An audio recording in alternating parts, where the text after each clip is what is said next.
I haven't done the math. I haven't done the math. Down to 1. That last swing that we did, I didn't do the math, but this time I did do the math, and we're gonna win. Ladies and gentle mages, civilians across the multiverse, welcome back to another episode with Man, and today we've got a jutsu for you. Before we get into the deck, make sure to leave a like on the video. The button looks just like this, and it really does help out the channel tremendously. I'd greatly appreciate it. Let's go ahead and just dig right in. We got green. That is right. Now, what has Karlov Manor given us as far as new green cards? We got the Sharp-Eyed Rookie. This card is amazing. It's got Vigilance. Whenever a creature enters the battlefield under your control, if its power is greater, or its toughness is greater, and that is why it's a big difference. The toughness does matter. I'll get to that in a second. Put a +1/+1 counter on Sharp-Eyed Rookie and Investigate. Now, why is this so amazing? Well, obviously, it's bigger and bigger every single turn. Now, the first thing I kind of thought of was obviously with Nissa. You can drop this. What I love about Nissa, and what I love about the Workshop Warchief, big fan of alliteration on the channel, but if you've seen my channel before, you know that I run the Workshop Warchief. I love this card so much. It's so flexible. So you can run this as a 5-drop, obviously, or you can blitz it in for 6. So it's like a de facto 6-drop. And then with the Nissa, you also have the flexibility. So it can be a 5-drop. Obviously, it's not great to drop it as 5, but it can also be a 6-drop. It can also be a 7-drop. You have so much flexibility in the late game, and the early game is just kind of more aggro. So let's get into the Sharp-Eyed Rookie. Why is this good? Obviously, other than having like Nissa getting bigger every single turn, you got the Kappa Tech-Wrecker. The Kappa Tech-Wrecker has 3 toughness. Now, again, you'd be like, well, why does that matter? It actually bumps up the Sharp-Eyed Rookie. It does give a +1/+1 counter because the 3 toughness is greater than the rookie's 2 toughness. And why does that matter? We want modified creatures. I am debating going for Kodama of the West Tree up to 2. So whenever, obviously, a modified creature you control has trample, mostly that's what's nice, but you can just search your library for a basic land card when a modified creature you control deals combat damage. How do we get that? The Cenote Scout also is just a great 1-drop. Sometimes you just draw. It's play a card, draw a card. If not, then it becomes modified with the Kodama of the West Tree. The Kappa Tech-Wrecker is also modified. It comes onto the battlefield with a Death Touch counter on it. If it's got a counter, that is going to be modified. So, I mean, how else is the Kappa Tech-Wrecker good? We got the Bite Down. So Bite Down does not fight. We're not fighting. We are dealing damage. And with the Tech-Wrecker, we've got Death Touch. So that we don't have to put our Kappa Tech-Wrecker in harm's way. As long as you got the Death Touch, you just deal the damage and you're good to go. So the Bite Down is deals damage. The Feral Encounter deals damage. I'm only running one of this. Now this card's a little bit weird. You do get that like fight spell. It is a sorcery. Now what's wrong with it is because not wrong, but like why you only run one with it? To get the max value, you want to really dig into your deck to grab a creature, and creatures are expensive. So you really treat Feral Encounter more like a 4 or 5 drop, honestly, rather than just like a 2-drop. You can use it in a pinch, but this card's really good. It's just not a 4-up. And last but not least, let's go in for the Archdruid Charm. This is the brand new card that I think, mono green, this is an absolute dream come true. Choose one. Search your library for a creature or land and reveal it. If it's a land, you just get to ramp up 1. Amazing. Just amazing. Just amazing. And then if it's a creature, we can search for the Workshop Warchief in case you need a little bit of life gain. We can search for Doomskar Warrior in case we need to like refuel our hand a little bit. We can go for Polukranos if we need some lifelink with the Engine of Ruin. Or we can put a +1/+1 counter, which makes modified creatures with Kodama of the West Tree. And then we get the, like, again, we're not fighting, we're dealing damage. So that goes along with the Kappa Tech-Wrecker as well. And last but not least, you can just exile, not destroy, a target artifact or enchantment. I mean, this deck is absolute gas. Cannot wait to get into some mono green shenanigans. Of course, we're running the Ojer, just because why the hell not? Got the Doomskar Warrior. Doomskar Warrior also makes modifications for the Kodama of the West Tree, but feel free to mess this around. I think you could easily run 2 of the Kodama of the West Tree. Really like this interaction that we got going on here. But this is mono green. We got the Karlov Manor Sharp-Eyed Rookie and the Archdruid Charm to beef it up. And I love mono green. Consider joining the channel. That'd help me out as a content creator. Get ready to subscribe if you have not already. And without further ado, let's get ready to vanquish some enemies.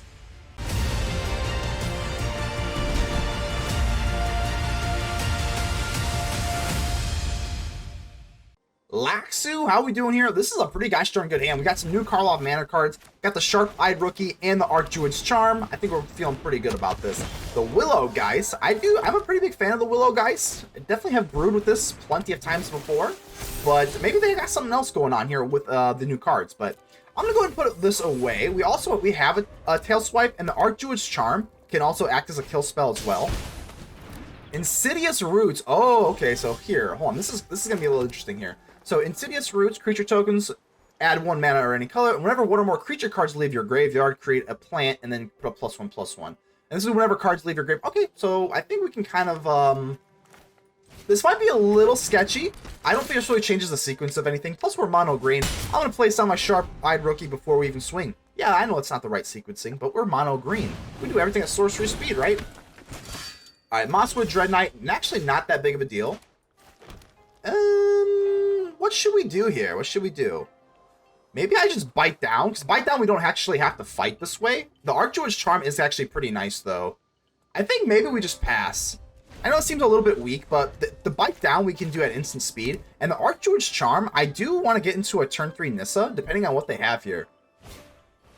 What the hell is this? I've seen this card in the spoilers, but I forgot. Surveil 2, exile from your graveyard. Oh, this is actually really, really good. Wow. That's actually a really, really good card for this deck. Wow. I might have to start brewing with this. The Willowgeist, Rebel Belt Maverick type things. So this is whenever one of the cards leave your graveyard. So I don't have to worry about this right this second. And then this has to be in the graveyard to do anything. So I don't think it's time to panic yet. So they're going to Surveil. Okay. Ooh, they actually have the Death Bonnet Sprout. That's cute. Alright, pass to attackers. I think we can just let this go. I don't really want to trade. No, I don't want to trade. Yep, we're okay. Now, the Archdruid's Charm can take care of this, but so can Nissa. So I think we're just going to go for the Archdruid's Charm. And like I said, it is... Man, this card is so busted. Like, you can pretty much do anything you want. I think we're going to ramp, though. It's close. It's very, very close. But I think ramping is the way to do this. Yeah, God. I mean, the world is our oyster with this Archdruid's Charm. This is a mono green's... Mono green mage's dream come true. So I'm actually going to ramp up, and I might just drop the Nissa for 5. Ooh, now we have an Ojer. Now we can just go for the Ojer, though. I think we're going to do this. Let's go for the Ojer. Kaslem, Deepest Growth. Big green stompy is what we do best. And now the Sharp-Eyed Rookie. Oh, wrong eye. Sharp-Eyed Rookie. Sharp-Eyed Rookie goes through as a 3/3, and we get to investigate, which is pretty nice. Very, very good top deck here. So I don't think they got anything too crazy up their sleeve. Well, I'm a little nervous if they chump block the Sharp-Eyed Rookie. They can put a +1/+1 counter on a target creature. So maybe we just kind of stay put. Maybe it's a little bit too passive. They can only do it as a sorcery, though. They can only do it as a sorcery. But that gives a lot of power to them. Yeah, I think we'll do it. We'll do it. I'm a little nervous, though, because this Insidious... This is going to... Yeah, maybe we... Oh, man, I don't know. We might pay the price here. If they kill the Ojer, that's not that big of a deal.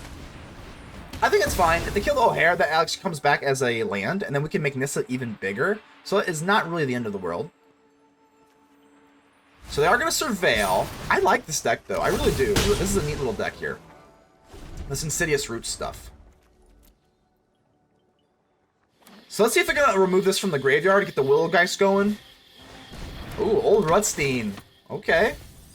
Okay. Alright, get a little nervous. I mean, they definitely have the means to do some crazy stuff here. What I really like about the Sharp-Eyed Rookie, too, with the Nissa, I mean, the Sharp-Eyed Rookie just gets bigger and bigger every single turn with the Nissa, and that is just wonderful. But yeah, this Insidious Roots, though, I'm getting a little nervous. Alright, here we go. Alright, 2/5, and then the Insidious Roots goes like that. Nothing, I mean, it's not super crazy, but it's crazy enough that I'll be a little worried. So now I think what we're going to do, I think I'm just going to go for Nissa. If I go for Nissa and I pay one of the Phyrexian mana, this card is just, Nissa's just the best green planeswalker of all time. I think I'm going to call it. What I can do, this doesn't have Death Touch, right? So if I do this and I pay one of the Phyrexian manas, we still get to create a boost onto the Sharp-Eyed Rookie. Hello, Nissa. Sow the seeds of perfection into the flesh of the multiverse. Into the flesh of the multiverse. Let's go ahead and create one, and this is going to give a boost to the Sharp-Eyed Rookie. Welcome, my companion. Welcome, my companion. And then we can go for Tail Swipe and kill the Old Rutstein, which has 5 power, or toughness, rather. Yeah, now we get the boost. Now that looks pretty good. And I don't think I want to swing. We have Vigilance, but I don't think we trade very well with the Dread Knight here, so I think I'm going to pass. Yeah, I think we'll pass here, because we can actually block off truly the Dread Knight here. Tyvar. Alright, some more graveyard shenanigans here. I have arrived. Share in my glory. Share in your glory. Well, let's see how glorious you are, Tyvar. I don't really love this. So whenever something... Ooh, God, I'm getting a little nervous. Alright. All right, we gotta get a little nervous here. Mosswood Dread Knight. So this Insidious Roots is definitely problematic, though. I'm just trying to think. Do I want to go for Nissa and just create a bigger board? Ooh, now we got a Workshop Warchief. Ooh, okay. You know, this Insidious Roots, can they really do anything again, though? I don't think they can really pull anything out of their graveyard again, right? I want to make sure that there's nothing, like, super sneaky in here that I'm not accounting for. I mean, I can actually do this, too. This is actually really good. For Temple of the Cultivation, we can actually just get our Ojer back. Let's get him thinking. This Insidious Roots, how threatened am I by this? This is a little nerve-wracking. Let's drop...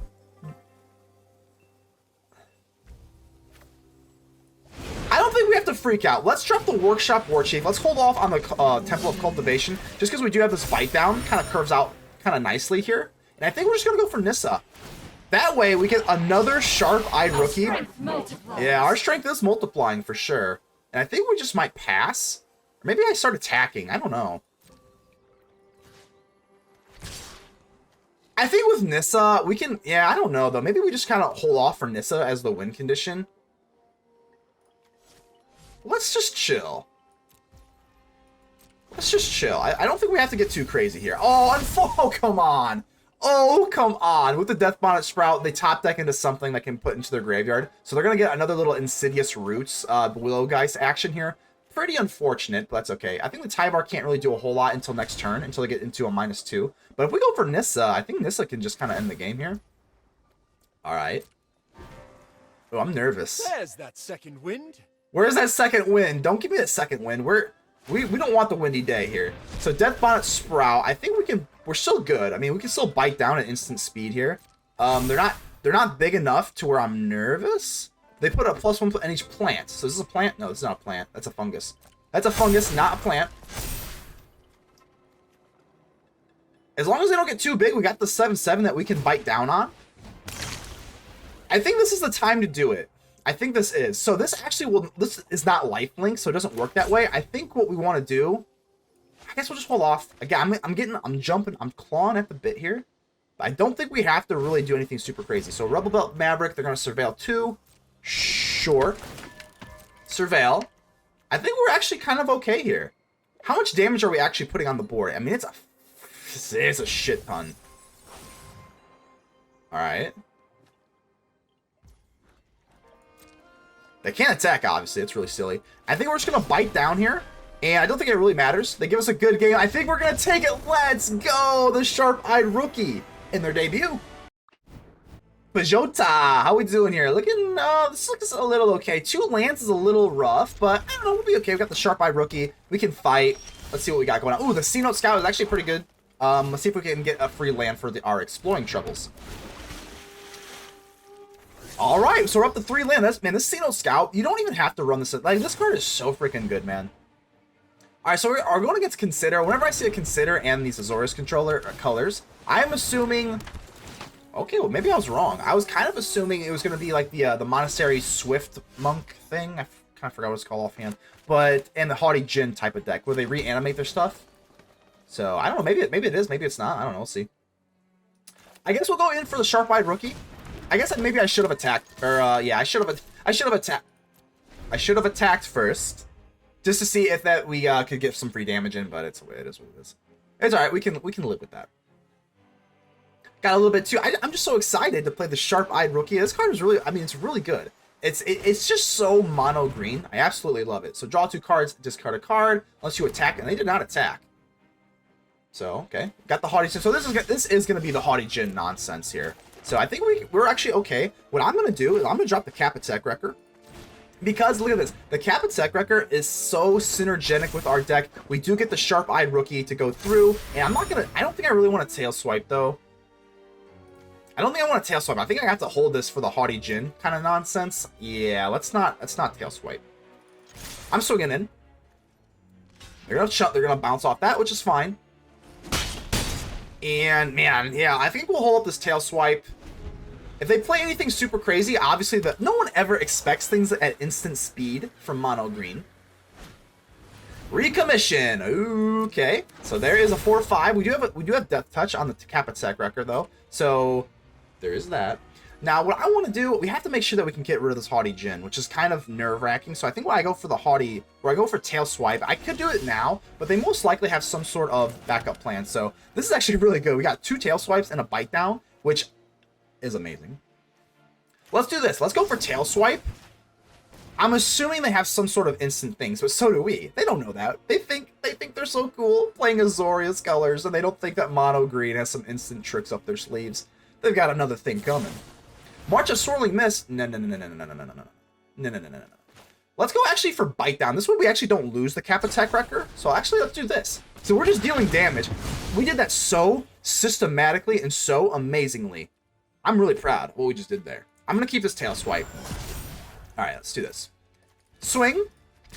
Swing, swing from the tabletops. My heart is crushed by a former love. All right, so I'm getting a little nervous now. I mean, we don't have another land to go in for like the Nissa or the Workshop Warchief. So if we see another Haughty, or if they like ooh, okay. We do have the Tail Swipe though. If they do tap out, okay, they tap out here. We got this Death Touch. We will lose the Kappa Tech-Wrecker this way, but I think we just have to do it. They're tapped out. I'm not letting you do. I'm not even letting you think. I'm not even letting you think about doing anything else. Now, if they do get a well, they actually don't get anything. Cool. All right, we don't gotta worry about it.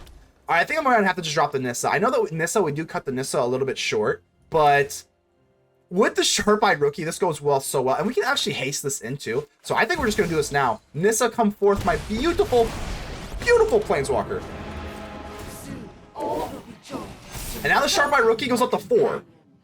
Wonderful. I can't swing with the Scout because they actually have a counter on this now, but yeah, with Nissa. Oh my god, Nissa with the Sharp-Eyed Rookie gets bigger and bigger every single turn. Oh my god, this is... I love this deck. I love Mono Green. I love this deck. I don't love Haughty Djinn. I don't love Haughty Djinn, that's for sure. Alright, a little bit... Oh, and a recommission! Oh, that's not good. Okay, well, I think we're just going to do the most obvious thing. Let's take Nissa and just bump it up 1. They don't have an artifact or an enchantment, so... Let's just do this. We are going to get another bump on the Sharp-Eyed Rookie. And you know what? We can actually blitz in the Workshop Warchief. I'm doing it. I'm doing it. We got 6 land here. Let's do it. They can't effectively block off with these Haughty Djinns. Let's do it. I think we're good. Let's go, Workshop Warchief. And should I swing in with this? Maybe they just pick this off. Maybe not. I guess we have to do some math. I hate using my brain. I hate doing math. So if they don't block this, I don't think we can do enough damage really to put this over. So yeah, let's get a little giddy. The 5 toughness is unfortunate. I gotta leave back this little Phyrexian horror here, but we can swing in with this. I think plenty. Yeah, let's do that. They want to trade the Sharp-Eyed Rookie. Oh, okay, that's fine. That's absolutely fine with me. I mean, they have no hand. They have no hand. We get to draw here. I think we're looking good. We create a 4/4 and we get to draw another one. Let's go. I think we're looking... Yes, and a land. I think we got it. We got this. There's no way. They can kill the Nissa, which is unfortunate, but they can't kill everything. History will not repeat itself. History will not repeat itself. And we take it. Let's go. This deck is gas. Hickpass, how we doing here? Looking pretty good. Got a nice little start here. Obviously on the lower end of our curve, but sometimes that's a blessing in disguise. Ooh, the Warden of the Inner Sky. So immediately I already know that we're going to be looking to go in for the Kappa Tech-Wrecker, in for a Tail Swipe, because this Warden of the Inner Sky just gets absolutely nuts so quickly. So let's go ahead and take our land, and we'll be on our way. All right, let's see if they got the shenanigans here, because I know with the Warden of the Inner Sky, let's see if this is Boros or Mono White. They do. They've got the Resolute Reinforcements. I do like Boros a little bit better for the Warden of the Inner Sky, but still a pretty good card. If they do take the Scry, now this puts us out of the range of being able to Kappa Tech-Wrecker, which is a pretty unfortunate. What I mean is a Kappa Tech-Wrecker and the Tail Swipe, which let's see, because they have 3 power though. If we can Tail Swipe for the Kappa Tech-Wrecker, that's actually not that bad. Let's actually just drop it, and you know, I'm gonna swing in. I don't really see myself blocking with the Scout. It is what it is. Hopefully they do not have like a Brutal Cathar or something like that. So we only have 1 Tail Swipe, and we're going to have to Tail Swipe this Warden of the Inner Sky. Another Resolute Reinforcements I think is okay. We can kind of withstand this. Being on the draw versus a deck that goes wide, I think is probably our worst matchup, stylistically. Just because we don't really have we don't have board wipes, so we have spot removal, but this little, like, going wide stuff here is going to be a problem. Okay, well, I think they missed a land drop there, so we do get a little bit of a break there. We got this bite down. Now I'm just thinking, I think I have to tail swipe here, because we do get 4 toughness with the Kappa Tech-Wrecker. This actually works out pretty well. So let's actually just tail swipe you now. 4 toughness gets you over, and now we have the death touch, so when we fight, we are good to go. And I think we're just going to go for the Cenote Scout rather than the bite down. I guess the bite down could be a little bit more mana efficient, but I think I just wanted to get down the tail swipe because that was a little bit better that way. We can save the bite down for a later time, and I think we're just going to pass. So hopefully we can, if they play something super crazy, we just go for bite down. But if we, I mean, obviously just going in for Nissa seems pretty good. So another Warden of the Inner Sky, which is okay. We can bite down this thing. So they are running Boros, especially with the Restless Bivouac. I don't know if you can see that. I'm trying. The Bivouac is pretty hard to pronounce, especially for me. My goodness. Let's get some coffee in us. Let's get some coffee. If you've never seen my cool mug, not my face, but my my Gengar mug. There we go. I probably should get something Magic the Gathering oriented, but it kind of sucks, but like I said, I think this is probably the best use that we can do with this. Let's just go ahead and bite this down now. It's at sorcery speed, which is kind of getting away from the bite down, which I really like because it's instant, but let's just do this. If we drop the Nissa, I think I'm perfectly okay with doing this. Now, we don't really have anything that we can, I'm not going to swing in. I don't really want to trade. I kind of want to just, like, hold up my defenses, because if I drop this Nissa for 5, yeah, it sucks. It's kind of unfortunate that we, you know, it drops for 3 loyalty counters, but I kind of want to have some defense up here. Lightning Helix is not great, but it's not terrible. And we do get a Workshop Warchief, so now I'm trying to think here. What's actually the play? If we go for Nissa, we can start building up Nissa. If we go for the Workshop Warchief, we can blitz this in next turn, because this can actually be a de facto 6-drop with the blitz. But we can also just make Nissa bigger. So I think what I'm going to do is just do this. I think this is okay. We'll just go ahead and gain some life. Chill. Feels pretty good. And then with Nissa, this is what I love about this deck so much. The Workshop Warchief is a 5-drop and a de facto 6-drop. Whereas Nissa, again, it's the same thing. It's like a, you know, it's a 7-drop, it's a 6-drop, it's a 5-drop, depending on the situation. So you have a lot of flexibility with this. The Knights obviously don't really love seeing the Knights, especially if they snag like a Brutal Cathar or something like that. Kind of problematic, but if they go for Ossification, we can like kill that. But I don't even really know if they're running Ossification. What I don't love is this Imidane's Recruiter. Obviously, that is problematic. So I think we're just going to kind of sit pretty with this Nissa and just see what we can do with that. I wouldn't think they go for Imidane's Recruiter. That'd be a little too aggressive. I say they might. I don't know what they're going on. Another Forest is actually not that good. Because I have to get this Nissa down now. We can't just take a turn off. That's not going to do anything. So let's do it. We're going to have to pay 1 on the Phyrexian mana here and just start churning out these greens. Phyrexia must be nurtured. Phyrexia must be nurtured. I think we're just going to stay put. I think just holding up Nissa is our win condition. Yeah, they've got the Imidane's Recruiter, which obviously is not wonderful. But I think just holding up this Nissa is going to be our win condition here. So, alright, are they going to drop the Imidane's Recruiter? Do they drop the Recruiter? I mean, they've got a pretty wide board here. They are? Alright, they're dropping it. They're dropping it. Alright. Ugh, okay. Alright, let's see what you got. Obviously, the 6/6 does help out. So the Warden of the Inner Sky, I mean, yeah, I mean, this could actually, 1, 2, 3, 1, 2. I think they can go for the Warden of the Inner Sky and put flying on it, right? Or no, they can't. I kind of, the additional power kind of messed me up there a little bit. But they are going to be looking to do this, so gosh, if we could get like another bite down, that would be really, really nice.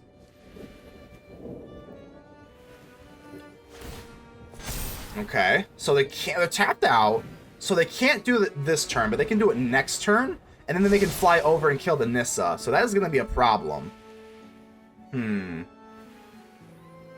That really sucks too, because I mean, maybe we should, I don't think we really should have waited for Nissa, right? Oh, another Forest, brutal. We definitely needed a better top deck there.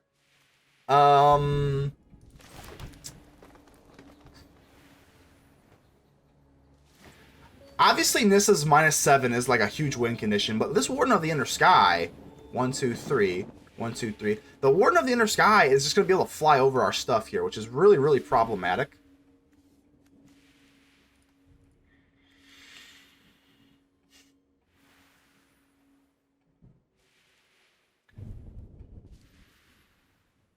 I don't think we really have much of a choice. I mean, what else can we really do? Our strength multiplies. Our strength does multiply. I'm going to swing in with the Workshop Warchief. Unfortunately, this Kappa Tech-Wrecker, I think we're going to have to swing in with it at this point.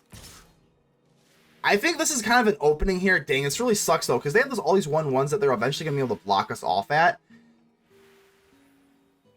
Because the Nissa, like I said, they're going to be able to fly. We don't have reach, so I think I just have to do this. Really, really sucky. The Kappa Tech-Wrecker can at least take care of the frontliner, and we can actually exile it with this Kappa Tech-Wrecker. So that's nice, but I don't really see another alternative here. We have to do something here. The Workshop Warchief does replace itself with a 4/4, which of course is very nice. Yeah, we can deal with this. This is okay. So the Kappa Tech-Wrecker, let's go ahead and do this right now. And take the action. We're going to exile the frontliner. And that's what's nice. It exiles, so they're not going to be able to bring this back with the Unearth ability. But, yeah. Looks like the Warden of the Inner Sky is going to get through to our Nissa, which really, really sucks. Another Imidane's Recruiter. Oh my god. Oh my god. Oh my god. Oh my god. Oh my god. So yeah, this Nissa, man, if we draw into another Nissa, we'll be good to go with this board. We can just -7 immediately. So that is going to be pretty much like the win condition here. Yeah, this Warden, 1, 2, 3. They don't kill the Nissa this way, but like I said, they can swing in as free as a bird. I guess that's why they call it the Warden of the Inner Sky.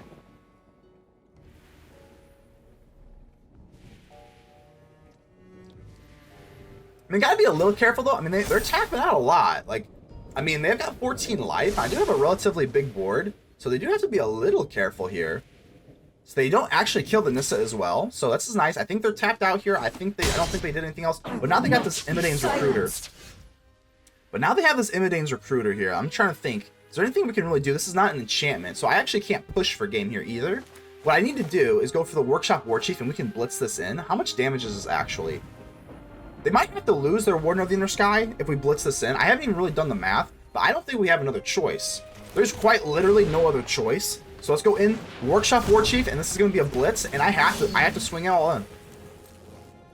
I haven't done the math. But I don't think the math really matters. They got this Imidane's Recruiter next turn. We have to swing in. They've got 14 life. I dropped this. This has trample. I haven't done the math, and I'm not doing the math. So they're going to swing in with the Warden of the Inner Sky. Well, this is kind of nice, though. I mean, we do get a draw off the Workshop Warchief. Down to 1. Like I said, I did not do the math, but I don't think the math was really that relevant because, like I said, I don't think we could really do anything about it. Oh, the Charm. Okay, so we at least get the Charm. Let's see if we can survive an Imidane's Recruiter. Oh my god. Can we survive an Imidane's Recruiter? I don't know. We have 2 blockers. They got 24 life. I don't think they're really looking at the Nissa here. Oh, wow. Hold on.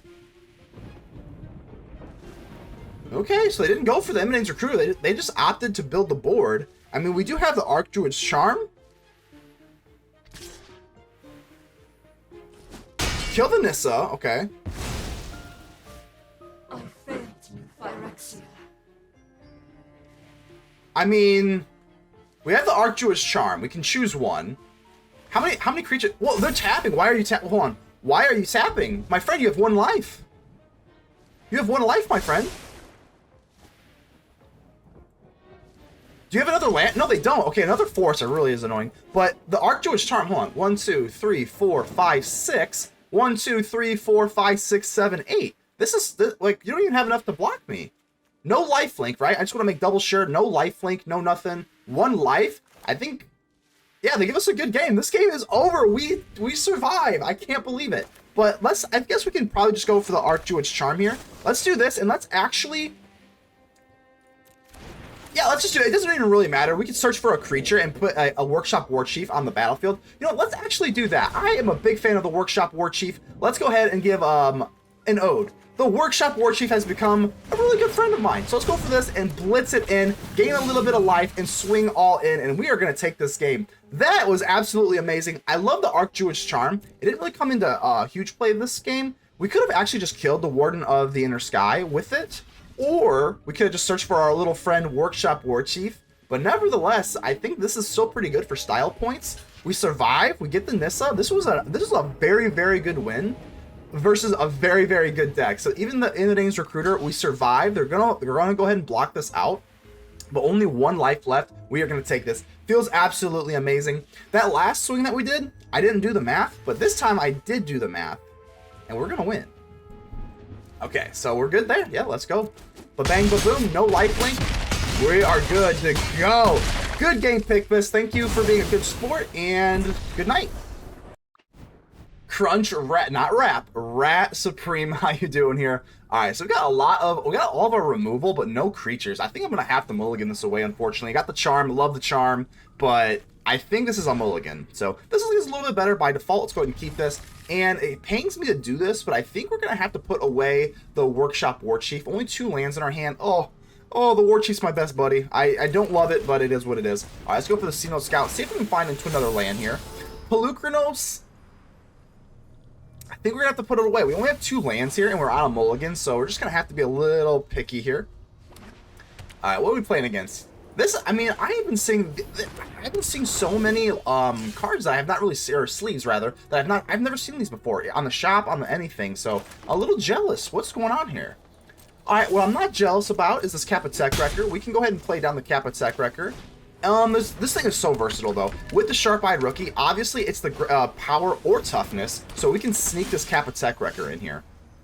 So, still missing out on the land, which is really, really gross. I think what we're going to have to do is just drop the Kappa Tech-Wrecker. So if we just drop the Kappa Tech-Wrecker, I don't want to go for Tail Swipe, because if we do the Kappa Tech-Wrecker, boom, Sharp-Eyed Rookie lets us investigate. And that is wonderful, because again, it doesn't have to be the power, it can be the toughness, and Kappa Tech-Wrecker having the 3 toughness gets over it very nicely. So we'll go ahead and just stomp right over this little first strike Thalia, but we do miss our land drop, and that's not good, especially on a mulligan. Like, come on now. And we even had the Cenote Scout Explore. Oh my god. Alright, so this is now a 3-1 with first strike, which is not beautiful at all, but at least they missed a land drop as well, so we're looking good there. Now, what I'm nervous about is, what happens when we die? No, I'm just kidding. What do I do here? Do I go for the Kappa Tech-Wrecker? This first strike is really tripping me out. I could go for Tail Swipe, but then they have the Skrelv. I think the answer here is probably just go to the Clue. Do I just bust this Clue token? And then, because this Tail Swipe's not doing a whole lot. I think I do. Really gross. Really gross. But the only reason I'm doing this now is because we do have Cenote Scouts, and we do have other things that we have, like for 1. So the Tail Swipe's kind of dead right now. So I think we're just gonna pass the turn. Really, really nasty. Not a good play, but we will persevere. This Kappa Tech-Wrecker can take care of the Skrelv eventually. So they get into their Cavern of Souls. This Thalia with first strike is gonna be problematic though. Let's see if they want to swing with it, or if they have like a Brutal Cathar or something. Oh, so they just go for the Knight. Okay. 5 power on the Knight. They still have a Skrelv up. Definitely don't love that. Another Thalia and a Coppercoat Vanguard. Okay. I wonder what's actually the play here. You know what? I mean, we got the Doomskar Warrior. We also have double Tail Swipe. I'm trying to think here. Okay, so if we go for Doomskar Warrior, this Tail Swipe's looking a little enticing. If I go for... we're going to have to give him another thinking here. There's a lot going on. If I Tail Swipe the Skrelv, that goes up to 4/4. If I do this on the Knight... Alright, I think what we're going to have to do is just go in for the... Man, I don't know. This is genuinely really difficult.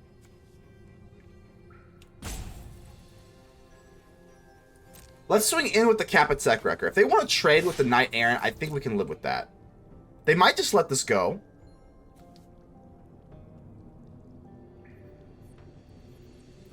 So I don't know. I mean, we can sit here and play the Tail Swipe game, but this Skrelv... Ooh, okay, well, that's fine. That was absolutely fine. Now we can take the Kappa Tech-Wrecker, take the action, and just kill Skrelv. And exile, rather, not kill.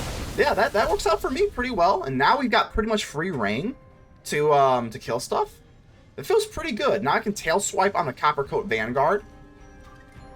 I think we're gonna roll with this. I mean, dropping the Doomskar Warrior obviously is really good for offense, but I think ultimately, now we don't have Death Touch on the Kappa Tech-Wrecker, but I still like this. I can tail swipe. Alright. This is actually... Oh, hold on. Maybe I should have tail swiped on the... This will be fine. This will be fine.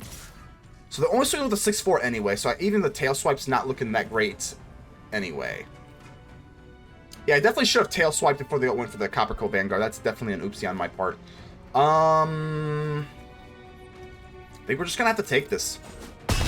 Down to 14. Yeah, that was a big oops. Ooh, gosh darn. That is really bad on me. Another tail swipe just to kind of spite me even further. Let's go for the Doomskar Warrior, and now we can at least bump up the Sharp-Eyed Rookie. The Sharp-Eyed Rookie does have Vigilance, so we can put a little bit more pressure that way. So if I swing in, this is going to take 2 heads no matter what. No matter what, this takes 2 heads. And we get over the Thalia this way. Dang, yeah, these tail swipes. Really, really not good there. But yeah, this is fine. If they want to take 2 here.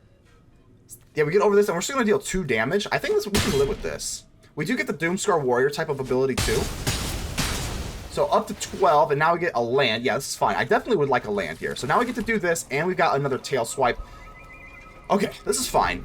Not great, because they do have another Thalia, which is going to hurt our Nissa even further. But we can tail swipe. Man, this ward, though. Brutal Cathar. Obviously brutal. That's not that bad. Again, with the tail swipe, we can probably make do. And they're going to get rid of the Doomskar Warrior. Like I said, that ward is just getting over us a little bit.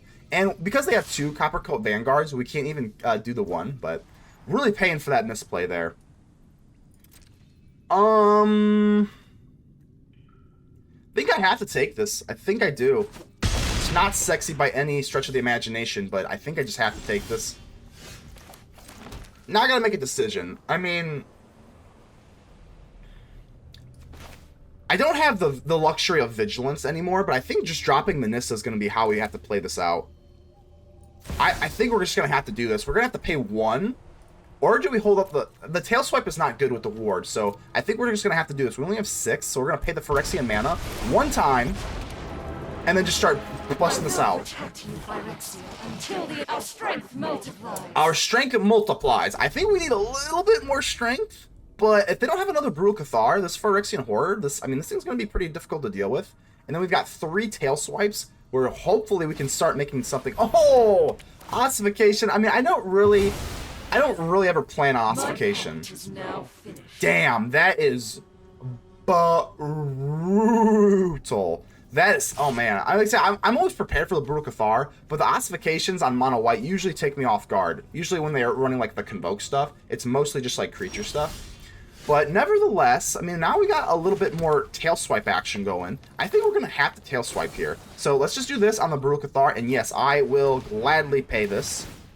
Double ward, which, oh my god, pretty brutal here. But we have no choice.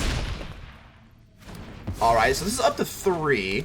Now with the Doomskar Warrior, we're going to have to put this on you. And, see, no matter what... the 4 toughness is actually pretty good, because that means they have to either commit to the Knight, or they go for the Coppercoat Vanguard. So I think I kind of do like this. Alright, let's go ahead and swing in with this. Yeah, because now you have the Doomskar Warrior buff as well. Alright, they're going to take away the Knight. That's fine. I think we can deal with that. We deal 4 damage to their face, so let's go ahead and see if we can dig something with our Doomskar Warrior. A Doomskar Warrior ability, rather. But I think we can't dig for Nissa, unfortunately, just because it's not a creature. But I think we're just going to have to go for the Kappa Tech-Wrecker. So we go Kappa Tech-Wrecker. And then maybe even the Clue Token, because again, the Tail Swipe, we can't pay the ward. Well, actually we can. But we're not going to be able to kill it. So if we do this, these only have ward 1. So I think what we do is this. Because this is my main phase. Yeah, this is fine. Yeah, because I get the buff. And then they only have ward 1, so I have enough mana to pay for this. Alright, okay, we're slowly but surely, meticulously breaking down their board. We still have another tail swipe. Brutal Cathar, we still have the tail swipe for that, so it's not that big of a deal. And they're actually, like, indirectly helping us a little bit with this Brutal Cathar here. So, I think what we're going to do is just go for another tail swipe. And the Cenote Scout would die, but the Kappa Tech-Wrecker actually can get over it with the 3 power here. So I'm actually going to do this. Yep, we're doing this 100%. We're going to pay this ward. This Kappa Tech-Wrecker is going to be able to just get right over it with 4 toughness. Now, what I don't really love is this Doomskar Warrior doesn't really have a super beefy boy here. But I think what we can do is probably go in for the Kappa Tech-Wrecker. They're going to want to block this, right? Or maybe we should do this. Maybe let's put it on the Cenote Scout. Because what they want to do for the Kappa Tech-Wrecker, they're going to want to block this, because I can remove this counter and get back my Nissa, and they're not going to like that one bit. They're going to have to block this Kappa Tech-Wrecker. Yeah, because if we go for the Kappa Tech-Wrecker, what we can do, this ossification, we can remove it, and then we can get our Nissa back. That would be absolutely game over. So, unfortunately, they are aware of that, and we don't get to do that, but it's okay. Actually, hold on, hold on. We get another Kappa Tech-Wrecker, so that's kind of nice. Looking good there. Maybe I should have taken the Doomskar Warrior, just because it would have dealt damage with Trample. Ooh, that was a little bit of a misplay, too. Okay, either way, let's go ahead and open our clue token, see if we can get something good. We got the Workshop Warchief. Either way, a little bit of an oopsies there with the Kappa Tech-Wrecker, because it just had Trample, right? I have to go back and look. I don't think we had, I think we had enough to go at least 1 damage there. Nevertheless, I still think it's fine, and they do this little Brukathar. Play one more time. Recruitment Officer, but now we're looking pretty good here.